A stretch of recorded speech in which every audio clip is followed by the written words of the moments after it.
As velhas tragédias gregas já nos ensinaram que são poucas as coisas que de fato movem a humanidade. O amor, o medo da morte, o poder. E é exatamente de uma dessas coisas que John Kenneth Galbraith vai nos falar nesta noite, neste 6º episódio da Era da Incerteza. É do poder do dinheiro que ele nos fala, selecionando momentos críticos da história da moeda do século XVI, quase até os nossos dias. Aliando a sua extraordinária inteligência e o seu charme à criação visual dos produtores do programa, Galbraith nos mostra como o dinheiro foi usado ao longo da história e os abusos que se cometeram com ele, como ele é controlado e como pode controlar as nossas vidas.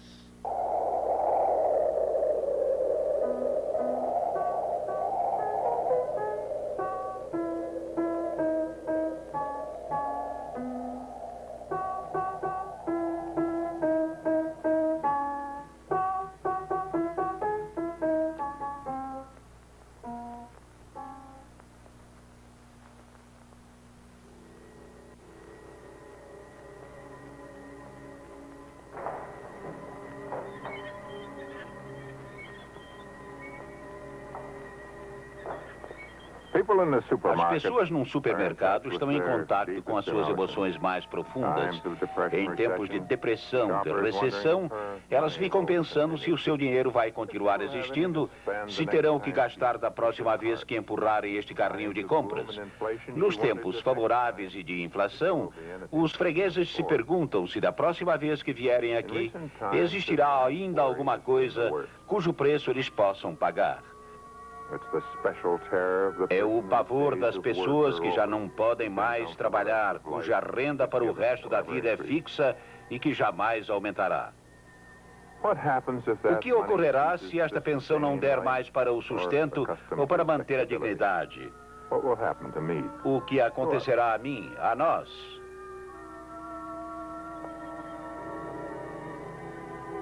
Mas nem todas as emoções do dinheiro são marcadas pelo sofrimento. Elas são muito variadas e sem paralelo na história. Dinheiro. Existem poucas coisas fora o dinheiro que podem levar uma pessoa a trabalhar. Dr. Samuel Johnson. O vinho é a fonte da alegria, mas o dinheiro é a resposta para tudo. Eclesiastes, capítulo 2, versículo 13. A história do dinheiro é a história de pelo menos 2.000 anos de inflação. Paul Lysa, economista britânico. Senhoras e senhores, bem-vindos à Feira do Dinheiro.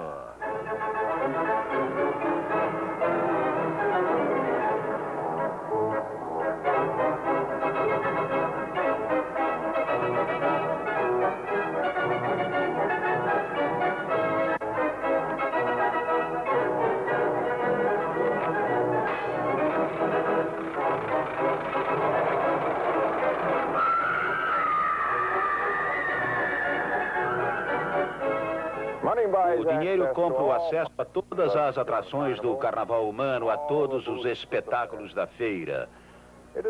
O dinheiro é uma coisa curiosa. Ele disputa com o amor a primazia de maior prazer do homem e rivaliza com a morte como fonte de ansiedade. O dinheiro é diferente dos automóveis, de um amante ou do câncer, porque é tão importante para quem tem como para quem não o tem. A metáfora do carnaval, o excitante passeio no qual o dinheiro conduz quem o possui e o persegue, é algo muito antigo na literatura financeira. Mas a realidade é um pouco mais sombria. Através da história, o dinheiro tem de uma forma ou de outra oprimido as pessoas. Ele tem sido sempre o abundante e muito desvalorizado, ou muito valorizado, mas extremamente escasso. Para muitas pessoas, hoje em dia, o dinheiro tem ainda outro defeito. É tão desvalorizado quanto escasso. Esta é a origem da ansiedade das mulheres no supermercado. Podemos entendê-las ou entender todo o poder emocional do dinheiro se examinarmos a sua história, o melhor caminho para a sua compreensão.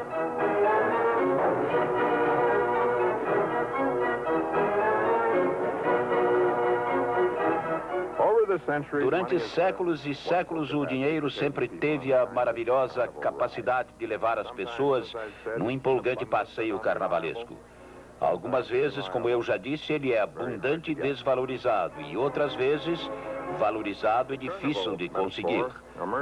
A metáfora do carnaval surge daquilo que o dinheiro causou às pessoas, bem como da extraordinária galeria de velhacos, trambiqueiros e homens absolutamente honestos que construíram a sua história. John Law, um fugitivo escocês em Paris, que mostrou como um banco podia ter um enorme êxito e depois estourar. William Patterson, um outro escocês conterrâneo de Law, originou a mais extraordinária instituição monetária do mundo, o Banco da Inglaterra. Alexander Hamilton, que deu uma moeda estável à nova República Americana, mas não conseguiu lhe dar um Banco da Inglaterra. Nicholas Biddle, que assumiu a luta pela criação de um banco central dos Estados Unidos e saiu perdedor. Bernard Cornfeld, que fez surgir a esperança de ganhar dinheiro sem trabalhar. Todos eles começaram com as maiores inovações e terminaram no mais estrondoso fracasso.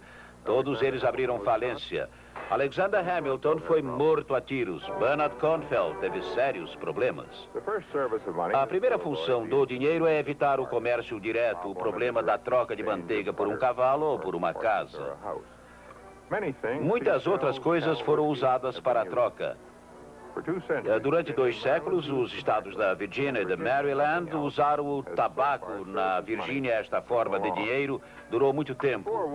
Antes de Wolfe e Montcalm, o Canadá francês teve a moeda mais exótica de todas: cartas de baralho. Muitos críticos da especulação lamentam que elas tenham sumido. Se Las Vegas e Wall Street usassem esta mesma moeda, ouro e espadas, o jogo da Bolsa de Valores não seria uma figura de retórica.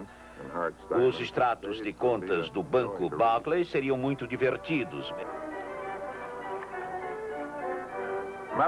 Metais, ouro, prata e cobre eram os mais usados. Ter que pesar pedaços de metal era cansativo. Cunhar moedas, pedaços de metal com peso específico, eliminava a necessidade de pesá-los. A esfinge dos governantes era gravada nas moedas a fim de inspirar confiança. Ou pelo menos era isso que diziam. De acordo com John Maynard Keynes, isso era mais um gesto de autossatisfação para o próprio governante. A característica singular de todas as invenções monetárias é a busca dos meios e formas para abusar do seu uso. Depois que as moedas foram inventadas, os governantes e os empresários particulares se uniram a fim de desvalorizá-las. A ideia era de conservar uma parcela de metal precioso e produzir a pior moeda possível. Hoje em dia, as moedas são algo obsoleto. São utilizadas para fazer troco, como peças de coleção e principalmente para fazer funcionar as máquinas automáticas. Depois da cunhagem das moedas, surgiu outra grande invenção: a fabricação de dinheiro pelos bancos. Era algo maravilhoso, uma verdadeira mágica. Ela deu aos banqueiros bastante prestígio e lhes foi exigido que tivessem uma grande solenidade de atitudes. Ninguém quer um homem suspeito como portador de uma autorização para fabricar dinheiro. O último grande passo foi a criação do papel moeda pelo governo. Isto no Ocidente foi uma invenção das colônias britânicas na América do Norte. Moedas, bancos, papéis do governo. Todos eles provocaram uma outra invenção, o Banco Central, uma entidade que regulasse a fabricação de todo esse dinheiro. Estas são as imagens do Banco da Inglaterra. Os historiadores concordam que praticamente tudo quanto sabemos sobre o sistema bancário central foi aprendido aqui no Banco da Inglaterra. Trechos da história do dinheiro. Senhoras e senhores, o painel histórico número 1, 1609. O Banco de Amsterdã.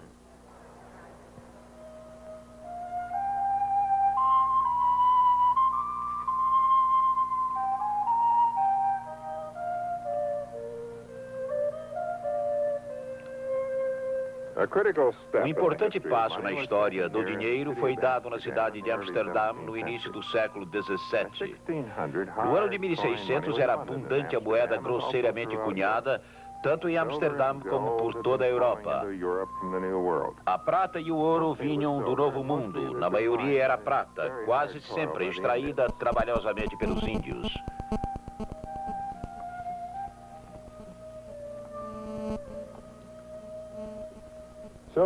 A prata no começo do século XVII, que é a época a que nos referimos, tornara-se abundante. Tal fluxo serviu para demonstrar a proposição mais elementar sobre o dinheiro. Quanto mais abundante for o dinheiro, mantidas as demais condições inalteradas, menor valor aquisitivo ele terá. O dinheiro sendo abundante, os preços por toda a Europa estavam subindo. Muita gente nem tinha ouvido falar na descoberta da América. Todos, entretanto, estavam sentindo os seus efeitos ao comprarem qualquer objeto sem importância.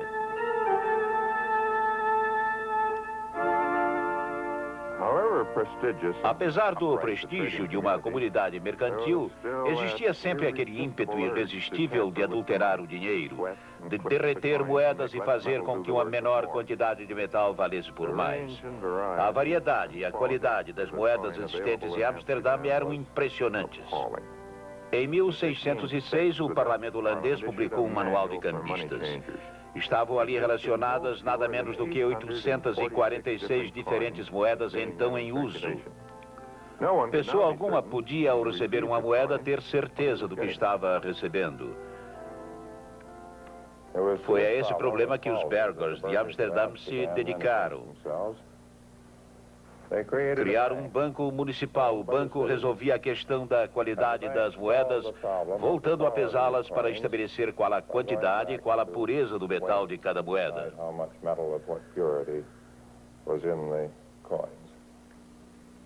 Ao fazerem isso, os líderes da cidade foram os pioneiros na ideia da regulamentação pública das reservas de dinheiro por um banco oficial. Um comerciante trazia ao banco suas moedas, o banco as pesava em balanças como esta e fazia um depósito de metal puro em sua conta bancária no banco. Tal depósito era uma forma segura de dinheiro que o comerciante podia transferir para a conta de outro comerciante. O beneficiado sabia que estava recebendo o peso certo, que nada havia de errado. Então veio a segunda descoberta. Os depósitos assim criados não precisavam ficar inativos no banco.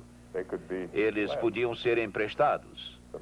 O banco então cobrava juros e o tomador de empréstimos recebia um depósito em sua conta. Mas o depósito original continuava a crédito do depositante original e também este poderia ser gasto.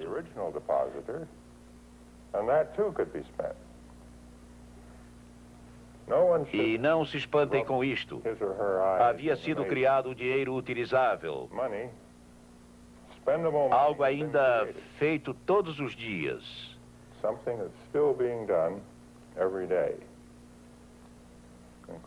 A criação de dinheiro por um banco é assim algo muito simples.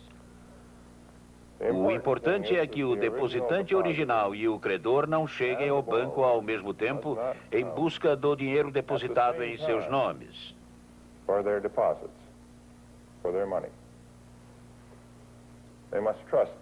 Eles devem ter confiança no banco.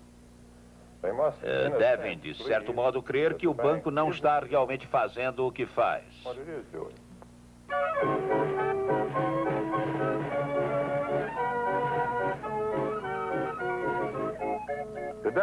Os mercadores holandeses sempre foram hábeis em ganhar dinheiro e bastante tarimbados na ciência de gastá-lo.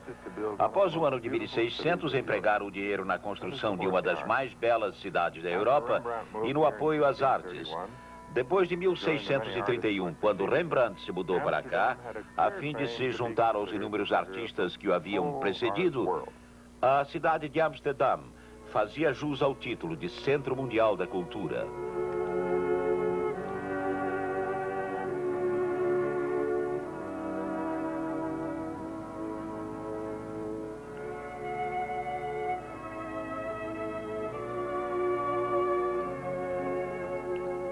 O patrocínio das artes, pintura, arquitetura, desenho urbano, comprovava que uma família merecia o dinheiro que possuía.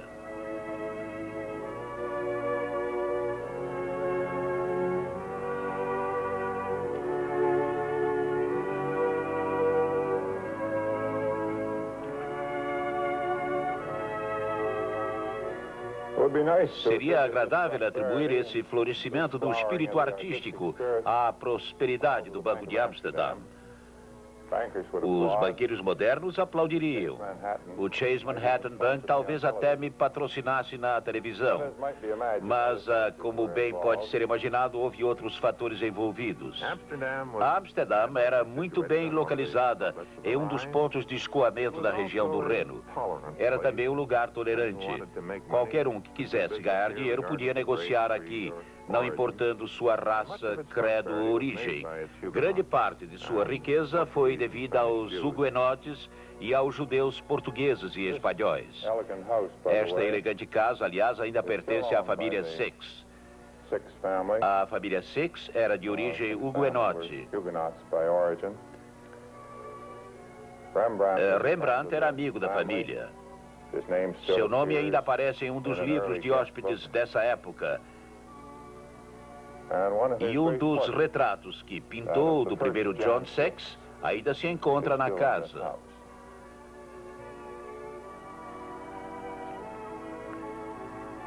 Eu disse anteriormente que qualquer reforma monetária traz consigo a semente do seu abuso. E foi assim com o Banco de Amsterdã. Um dos importantes credores era a Companhia Holandesa das Índias Orientais. Com o tempo, a companhia entrou em crise. Havia guerra com a Inglaterra. Os navios não voltavam, os pagamentos atrasaram e os empréstimos foram protestados. No início do século passado, os depositantes começaram a vir ao Banco de Amsterdã buscar o seu dinheiro e não podiam ser pagos. E foi assim que, depois de 2 séculos de prestação de serviços, o banco teve que fechar em 1819. Já havia então um outro exemplo muito mais espetacular de como um banco podia abusar na criação de dinheiro.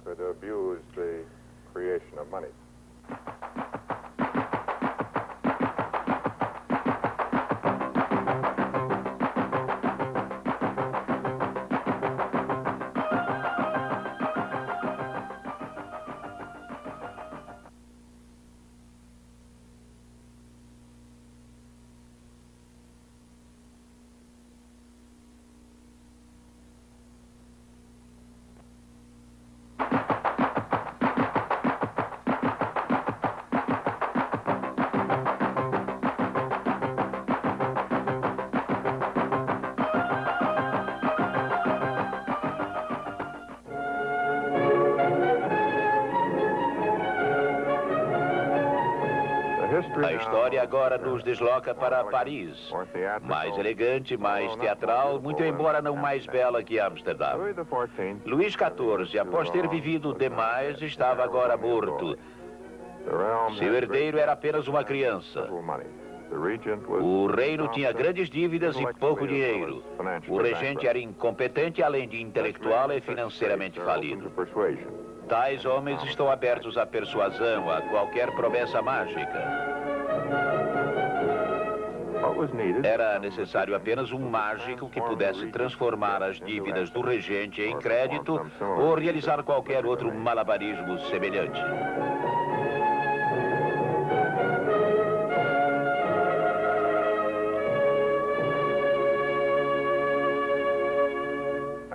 Acontece que havia um grande diplomado malabarista à disposição.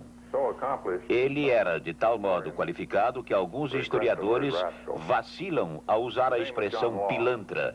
Seu nome, John Law. Esta é a sua casa em Paris. Law era filho de um ourives, que também era banqueiro. Era comum naquela época os ourives serem também banqueiros. Eles possuíam boas caixas fortes. Chegar a Paris havia alguns anos e não o fizera por sua livre e espontânea vontade. Estava sendo procurado na Inglaterra por assassinato. Havia se saído ilegalmente bem de um duelo. Além de bom em duelos, ele era também um jogador profissional. Contam que conheceu o regente num salão de jogos. Ele possuía também uma inteligência genuinamente criativa noutras áreas financeiras. Em 1716, Law obteve a permissão do regente para criar um banco, o Banque Royal. Este banco assumiu as dívidas do regente e do reino. Tais dívidas foram liquidadas com notas de banco. Este dote serviu de duas maneiras aos propósitos de Law. As notas que o seu banco emitia tinham, em princípio, o respectivo lastro em ouro ou em prata. Sendo enormes as necessidades do regente, eram igualmente grandes as emissões. Não seria possível imaginar que existisse na França ouro e prata suficientes para dar lastro a tamanha quantidade de notas. Foi então que a imaginação de Law ampliou-se até a Louisiana, onde, segundo se dizia, havia muito ouro e prata.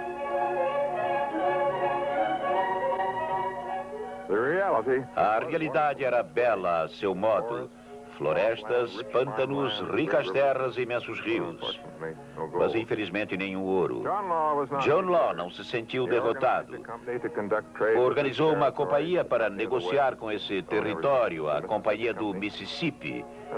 E a companhia era detentora absoluta de todas as terras, desde o Golfo do México até o Canadá, desde a parte leste das Montanhas Rochosas até os Alleghenies. Uma excelente propriedade imobiliária. O regente fez de John Law Lorde titular, o primeiro e único Duque de Arkansas. 1719 foi realmente um ano maravilhoso. As notas de Law saíam aos milhões para pagar as dívidas do regente. Os credores apressaram-se em comprar ações do Banque Royal, a máquina maravilhosa que estava fabricando dinheiro, ou da Companhia do Mississippi, e, segundo diziam, estava escavando ouro. As ações subiam mais e mais. Foi neste ano que surgiu a utilíssima palavra francesa milionário. A multidão corria para a Place Vendôme, para o quartel-general de Law. Alguns esperavam vê-lo, outros, sob qualquer pretexto, queriam entrar. Os que conseguiam queriam comprar ações. Conta-se que algumas mulheres ofereciam-se a si próprias como um incentivo adicional na compra de ações. Deve ter sido uma experiência inigualável para alguém vindo da Escócia. Seria também uma experiência muito interessante para alguém vindo da parte escocesa do Canadá, como eu. Se existiam dúvidas ocasionais, haviam também meios para esquecê-las.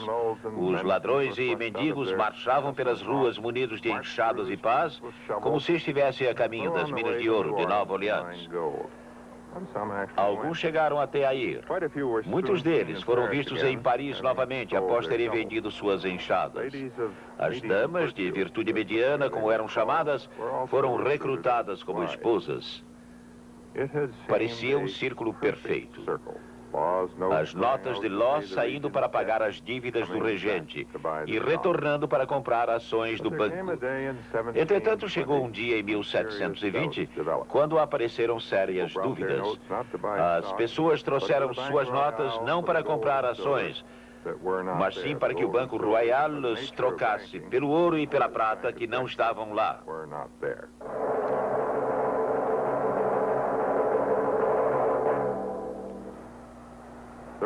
A corrida pelo dinheiro vivo transformou-se em pânico. As notas perderam todo o valor. A rua Quincampoix, onde Law fundara o banco, ficou tranquila de novo. Foi um desastre clássico. Por algum tempo, as pessoas haviam se sentido ricas. Com os preços a bom nível e o comércio ativo, elas realmente não haviam deixado de ser ricas. Agora todos estavam pobres. E o que acontecera com o Duque de Arkansas? Os parisienses tiraram o máximo prazer que puderam, cantando uma canção que sugeria que fosse dada às suas notas a mais baixa das utilizações. O regente teve que proteger John Law da multidão, e Law foi para a Veneza, onde morreu na miséria. O Duque de Saint-Simon, autor da crônica sobre as aventuras de Law, pensava que ele fracassara porque faltou prudência aos franceses.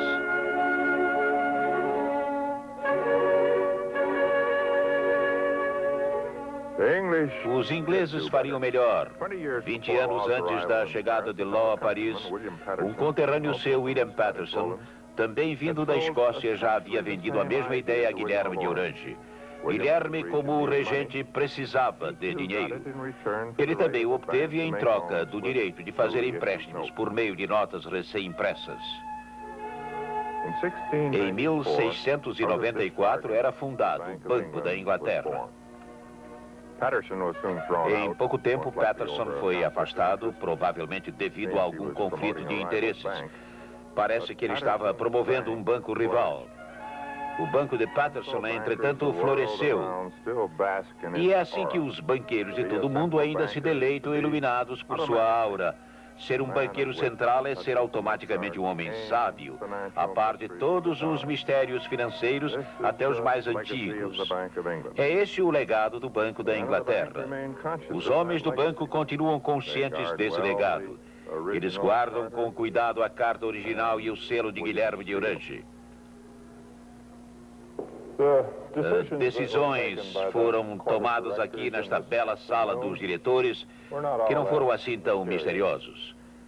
Com um pouquinho de cuidado e atenção, eles poderiam ter sido compreendidos por aquela gente que se maravilhava com a sua inteligência. E eles podem agora ser compreendidos por vocês. O atual Banco da Inglaterra era um banco de banqueiros. E, como tal, emprestava dinheiro aos bancos menores. Os bancos onde as pessoas guardam o seu dinheiro e onde os negociantes conseguem os seus empréstimos. E nesse papel, o Banco da Inglaterra controlava os outros bancos sempre que eles pareciam demasiadamente generosos em seus empréstimos.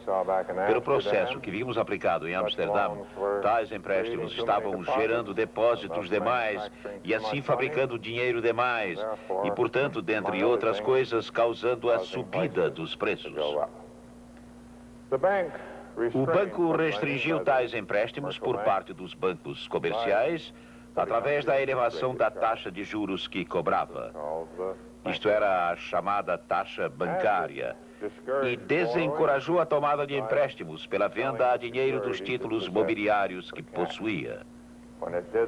Ao fazer isso, o Banco da Inglaterra transferiu o dinheiro sonante dos cofres dos bancos comerciais para os seus próprios cofres fortes. Consequentemente, os bancos comuns ficaram com menos dinheiro para emprestar. Muitos tiveram que recorrer ao Banco da Inglaterra, pagando taxas mais elevadas para suprir sua caixa. O oposto desta medida incentivaria os empréstimos, aumentaria o dinheiro circulante, expandiria os negócios e elevaria os preços. Ou pelo menos era isto que se esperava. Vocês agora compreendem a taxa bancária, nos Estados Unidos chamada de taxa de redesconto. Vocês também compreendem as operações de open market. É isso que, na verdade, significam a venda de títulos e a transferência do dinheiro em espécie para os cofres fortes do Banco Central. E por compreender essas duas coisas, vocês já dominam grande parte da essência do sistema bancário central, tal como foi aperfeiçoado aqui no Banco da Inglaterra no século passado. Devo mencionar mais uma função. Segundo a natureza do sistema bancário, tanto o depositante original quanto aquele que pede emprestado e recebe um depósito tem igual direito sobre aquela mesma quantia. E se eles vierem ao mesmo tempo retirar o dinheiro, é de se esperar que surjam problemas. É o que meu filho caçula chamava de um papelão. E em tempos de pânico, há uma boa chance de que isso aconteça. Nessas horas, é função do Banco Central levantar-se acima do desespero para garantir que o banco tenha fundos para fornecer o dinheiro de todos.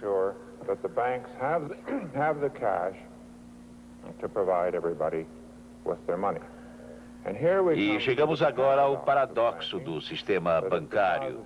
Se os depositantes souberem que podem receber o seu dinheiro, eles quase sempre não o querem. Ainda no século passado, o Banco da Inglaterra veio fortalecer essa garantia ao suprir os bancos comerciais. Na Inglaterra são chamados de clearing banks, que têm dinheiro para cobrir quaisquer descontos feitos junto a eles por seus depositantes. Ele aperfeiçoa a missão máxima dos bancos centrais, que é a de ser o que hoje chamamos de emprestador final.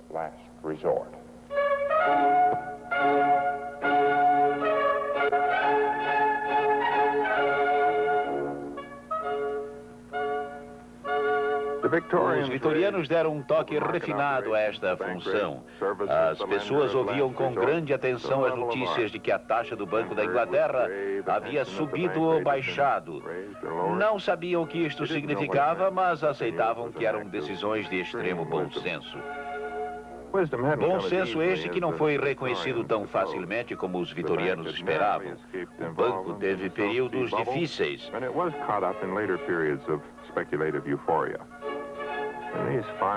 Nestes desenhos magníficos, o banco, a velha senhora da rua Threadneedle, está sendo atacado por fugir dos esquemas inflacionários de Pitt.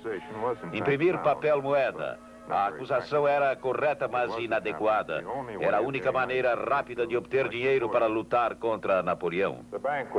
O banco foi contagiado pelo espírito da época. É um velho drama. Quem controla os controladores? Quem reina num mundo de cegos onde não existem sequer os caolhos?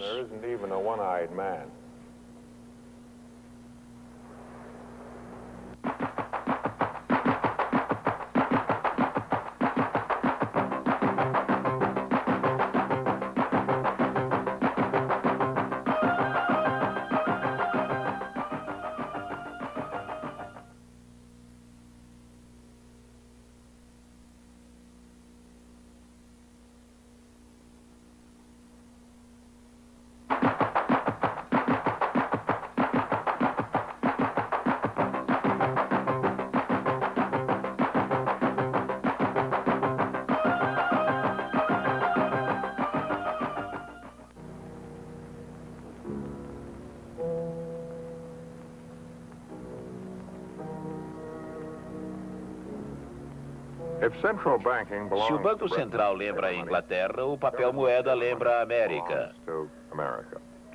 Nenhum povo superou os americanos no prazer pelas experiências monetárias. Tudo começou nas colônias e foi a partir deste instinto experimental que surgiu o papel moeda. Foi em Massachusetts, em 1690, 4 anos antes do surgimento do Banco da Inglaterra. Os soldados de Massachusetts haviam voltado de uma frustrada guerra contra Quebec, quase na mesma época em que nasceu a moda do jogo de cartas a dinheiro. Soldados irritados causam problemas. Assim, eles ganharam vales com a promessa de que mais tarde receberiam dinheiro verdadeiro. O pagamento prometido seria em ouro e prata.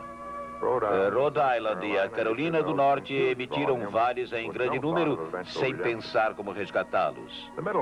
As colônias centrais, Pensilvânia, Maryland e Nova York, usaram a nova invenção com mais cautela. Era um bom antídoto contra a depressão econômica. Antídoto ou não, o certo é que Londres não aprovou.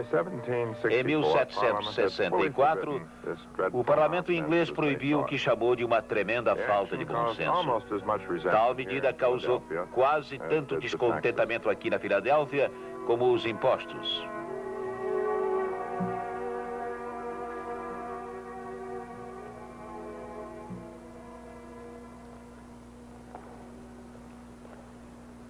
Se você estivesse planejando uma revolução, Você deveria, antes de tudo, possuir uma causa e um exército. Mas, baseado em toda a experiência anterior, você deveria conseguir também uma impressora. Os revolucionários não podem arrecadar impostos, principalmente se a revolta é contra os maus impostos. Geralmente o seu crédito não é bom e assim eles não podem tomar emprestado e só lhes resta a impressão de dinheiro. O dinheiro impresso dessa forma pagou a Revolução Russa. Da mesma forma, a Revolução dos Estados Confederados. Da mesma forma, a Revolução Francesa, com os famosos assignats-títulos, expedidos mediante aval das terras pertencentes à Igreja e aos nobres. E há 200 anos, o papel moeda pagou a Revolução Americana. Parte desse dinheiro foi impresso pelos estados, o que não foi surpreendente, já que, como colônias, foram os pioneiros nessa invenção. O restante das notas do continente foi autorizado pelo Congresso. O resultado, um resultado previsível, foi uma enorme inflação. Quando terminou a guerra, um par de sapatos custava $5.000 na Virgínia. E um traje completo cerca de $1 milhão. Mas não havia alternativa. Os colonos, como todos sabem, eram inflexivelmente contrários aos impostos vindos de fora. Princípio este que foi debatido aqui no Capitol Hall, na Filadélfia. E um ponto muito negligenciado, eles eram contrários também à taxação nacional. Ninguém achava que a nova república era um razoável risco. Portanto, sobrou apenas uma coisa, o papel moeda. E foi o papel moeda que salvou o circo. Isso, de modo geral, jamais foi admitido. Quando a guerra terminou, os amargos homens do dinheiro revelaram a história, não conseguindo impedir que alguns achassem que os Estados Unidos nasceram em pecado financeiro. Os banqueiros criticaram a forma de financiar a Revolução, mas nunca explicaram o que teria sido mais prático e correto. Seu ponto de vista perdura até hoje. O dinheiro da independência americana chegou até nós como símbolo da vergonha.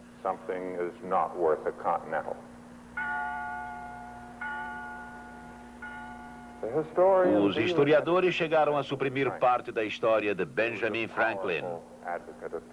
Ele era um defensor do papel moeda que ele próprio imprimia na sua gráfica. Isso raramente é citado. As crianças aprendem apenas que Franklin foi um gênio na diplomacia, economia e eletricidade. O papel moeda cumpriu uma função importante, mas ninguém gostou da inflação que ele gerou. Assim, a Constituição dos Estados Unidos, imitando o parlamento inglês, proibiu os estados de imprimirem papel moeda. Também tentou impedir o governo federal de fazer a mesma coisa, mas a Suprema Corte mudou a Constituição neste ponto. Os ingleses haviam também proibido os bancos de funcionarem nas colônias, mas esta proibição já não existia mais. Se o governo não podia imprimir dinheiro, os bancos podiam. E qualquer um podia fundar um banco, imprimir dinheiro, fazer empréstimos, com essas cédulas para si próprio ou para amigos. Que maravilha era um banco. Os cidadãos da nova república descobriram os negócios bancários como um adolescente descobre o sexo. Os negociantes europeus não compartilhavam da mesma opinião, nem os banqueiros, para quem as cédulas eram entregues em pagamento de cabras ou dívidas. Eles desejavam dinheiro que pudesse ser trocado por ouro ou prata e enviado à Inglaterra. Eis aqui as sementes do conflito político mais persistente da história americana e o mais amargo depois da escravidão. Era a divergência entre os homens que queriam dinheiro honesto e aqueles que queriam dinheiro desonesto para fazer negócios. O conflito começou na realidade com Alexander Hamilton, o primeiro secretário do Tesouro. Ele resgatou as cédulas americanas à taxa substancial de 1% sobre o dólar, atitude sem dúvida de um financista honesto. Ele também fundou um banco central nas linhas do Banco da Inglaterra, a fim de manter os bancos disciplinados, mas o banco durou poucos anos. O auge dessa divergência sobre dinheiro bom e dinheiro ruim ocorreu em 1830. Foi a luta entre Nicholas Biddle, presidente do segundo maior banco dos Estados Unidos, e Andrew Jackson, presidente da República. Biddle era um destacado membro do establishment da costa leste, como todos os Biddles têm sido desde então. Andrew Jackson era um homem do interior. Ele era do Tennessee. Tal como o Banco de Hamilton, o Banco de Biddle destinava-se a manter os bancos menores na linha. O banco era obrigado a manter uma reserva mínima em ouro e prata para garantir as notas emitidas. Isso limitava o direito de criar dinheiro, que era considerado pelos homens do interior como uma verdadeira mágica, o que às vezes era verdade. 1832 foi o ano histórico da revelação. No início daquele ano, os amigos de Biddle no Congresso, liderados por Henry Clay, renovaram o alvará de funcionamento do banco. Jackson reagiu com um veto pungente. As eleições presidenciais giraram então em torno dessa questão. Biddle tinha o dinheiro, Jackson tinha os votos. O banco foi derrotado. Nem sempre o dinheiro ganha. O poder é também algo que só se consegue uma vez. Não demorou que Biddle fosse à falência. Os bancos estaduais então ficaram maravilhosamente livres por quase um século. Era o carnaval novamente.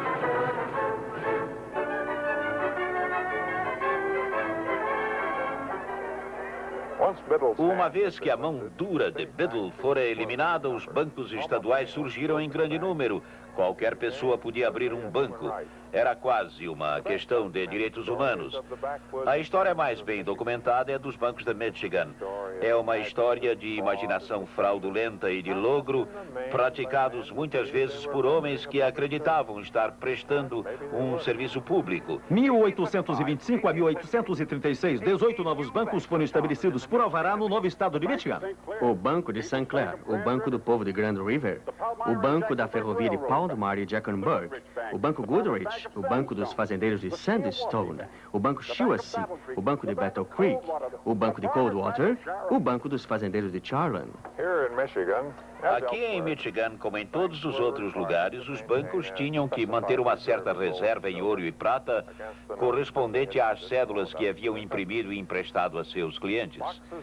Caixas com moedas circulavam pelas dezenas de bancos sob as vistas dos inspetores federais.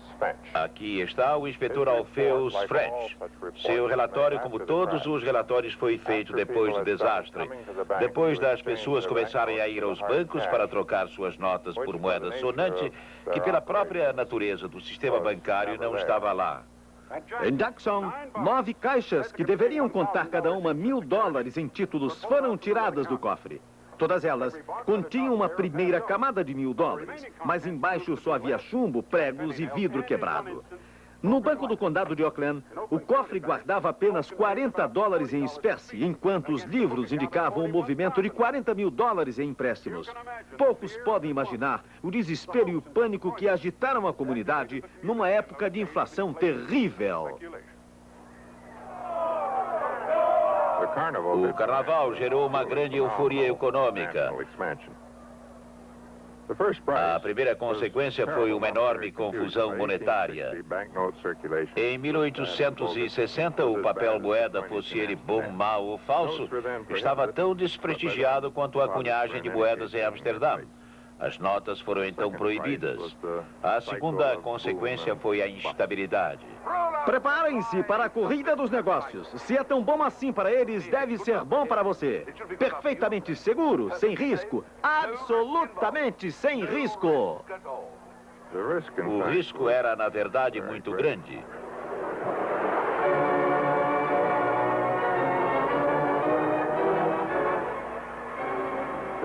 Esta perigosa corrida com altos e baixos durou desde o século passado até o atual. Outros países entraram na corrida. A Inglaterra sempre foi um passageiro especial, mas os outros também iam.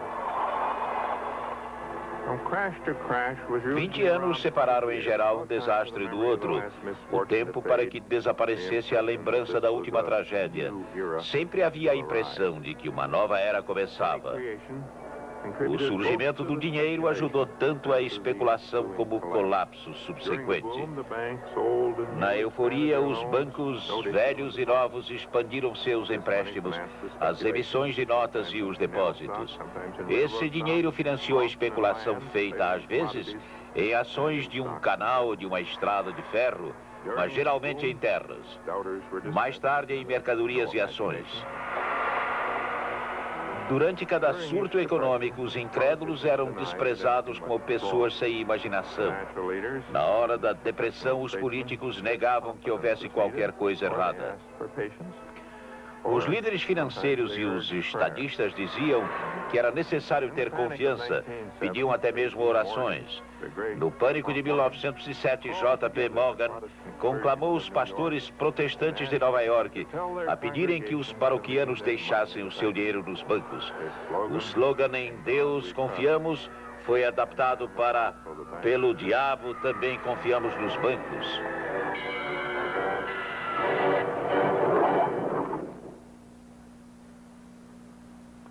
Esta confiança foi mal depositada, especialmente no que se refere aos bancos pequenos.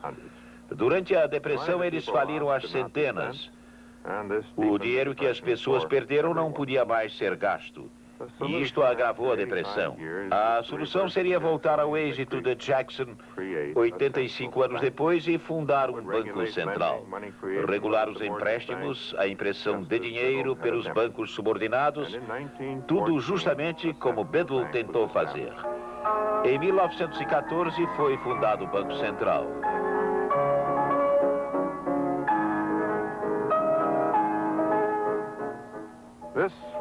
Era o sistema de reserva federal. Aqui neste filme educativo antigo podemos ter uma ideia de sua tarefa a cumprir, uma visão bem positiva. Os economistas concordavam com isto.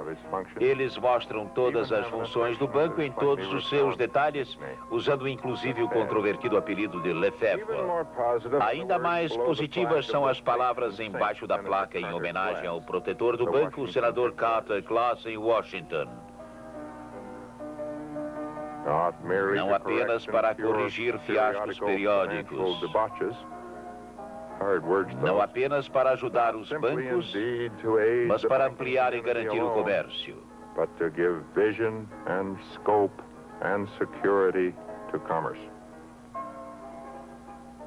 A realidade talvez fosse menos transcendental. Estas eram as antigas suspeitas do porquê foram criados 12 bancos, ao invés de apenas um, em St. Louis, por exemplo, ou na Filadélfia, ou Nova York. O poder da autoridade central era fraco e indefinido, e os bancos regionais queriam impor suas ideias financeiras para provar que St. Louis, São Francisco e Richmond eram lugares de influência financeira.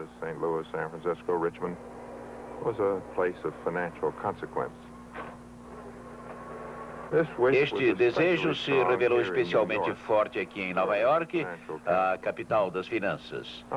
Em 1935, quando Washington conseguiu impor a sua autoridade, o poder real ainda estava aqui na Reserva Federal em Nova York. Até então era perturbador não saber quem era o responsável. Mais sério ainda era o efeito dos primitivos instintos para piorar ainda mais a crise econômica. Após a Primeira Guerra, houve muita especulação com mercadorias e terras e aconteceu o grande boom de 1919-20.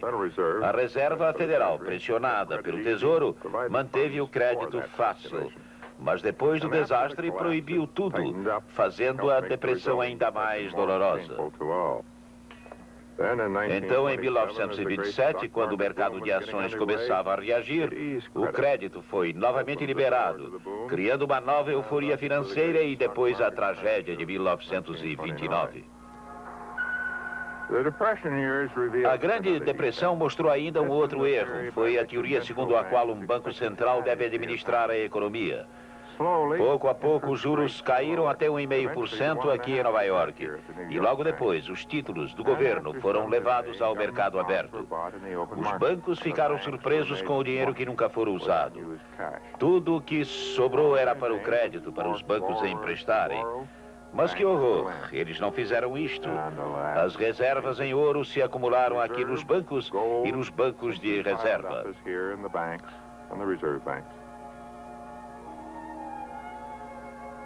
A depressão era muito séria. Por que pedir emprestado se você não podia faturar? Por que emprestar se o credor podia falir? E sem a boa vontade de emprestar ou de pedir emprestado, as reservas em ouro ficariam imóveis. A Reserva Federal não podia aumentar a oferta de dinheiro, estimular os gastos e atenuar a depressão. Ela era irremediável.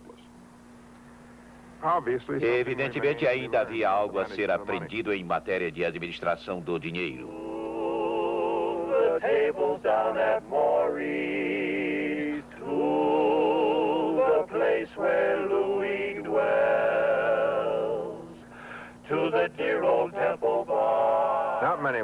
Poucos conseguiriam ver nesta cena uma abordagem oportuna do que seria aprendido.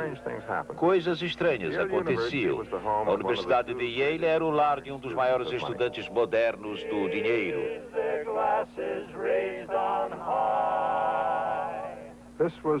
Ele era Irving Fisher. Keynes o chamava de seu primeiro professor. Ele mostrou que o estudo do dinheiro não transformava todos em conformistas. Fisher, um homem impecável, ágil e de boa aparência, porte aristocrático e ostentando uma barba muito bem cuidada, era homem de vários instrumentos. Matemático de grande cultura, inventor de renome, especulador mal-sucedido, empenhado em melhorar a raça humana.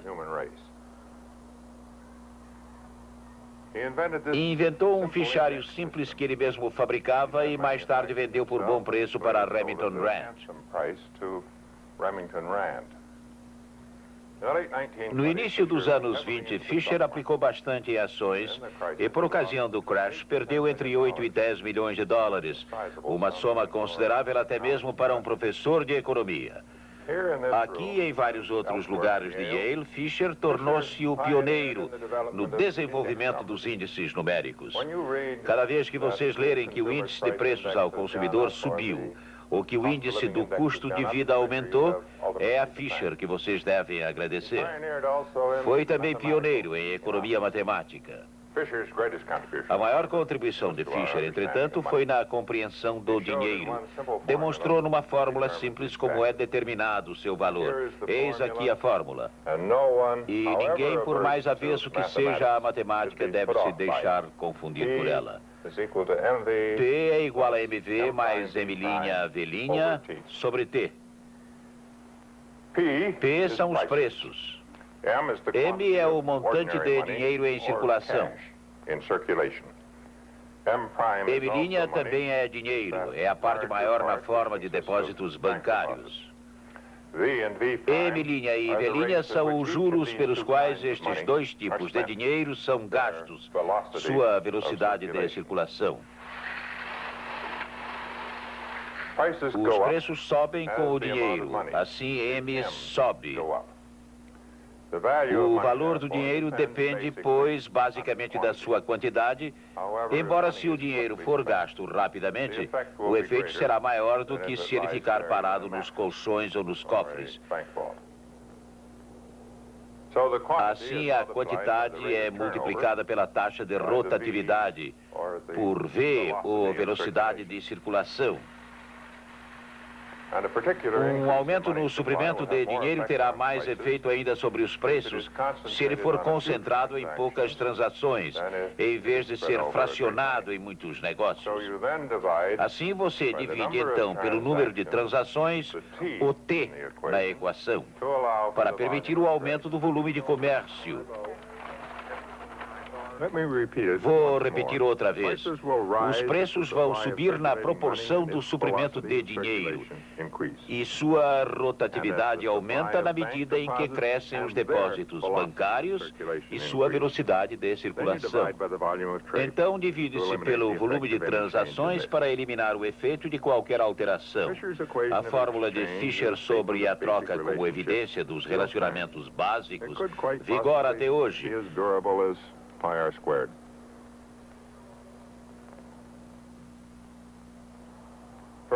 Para Fisher, no entanto, a equação não era apenas uma explicação sobre como as coisas funcionam. Ela era altamente prática. Aumentando ou reduzindo a reserva de capital, concluiu ele, seria possível reduzir ou elevar os preços. Portanto, controlando a oferta de dinheiro, você poderia regular os preços. Foi isso que Fisher resolveu fazer. Na década de 30, os preços estavam excessivamente baixos. Era grande a depressão. E assim foi que em 1933, com muitas reservas, a ideia de Fisher foi adotada.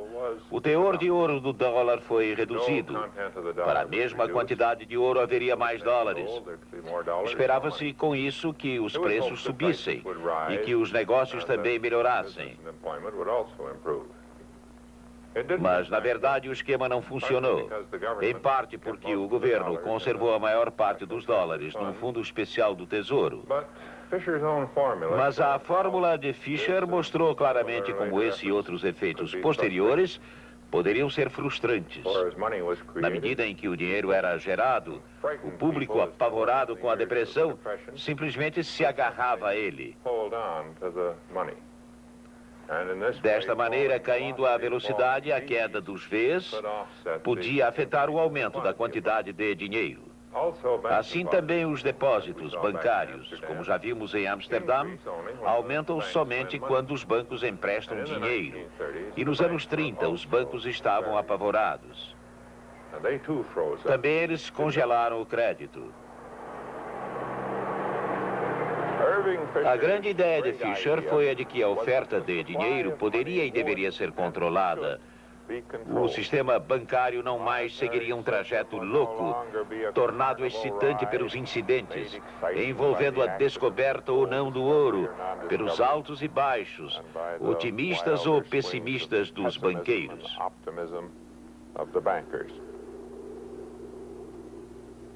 Fisher mostrou como a oferta de dinheiro poderia aumentar pela alteração do conteúdo de ouro no dólar, fazendo com que a mesma quantidade de metal fornecesse mais recursos.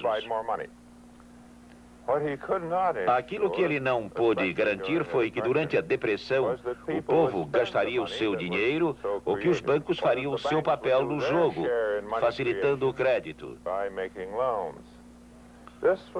Este era o grande problema, um problema que levaria John Maynard Keynes a estudar como o governo poderia criar o dinheiro e depois controlar o seu gasto.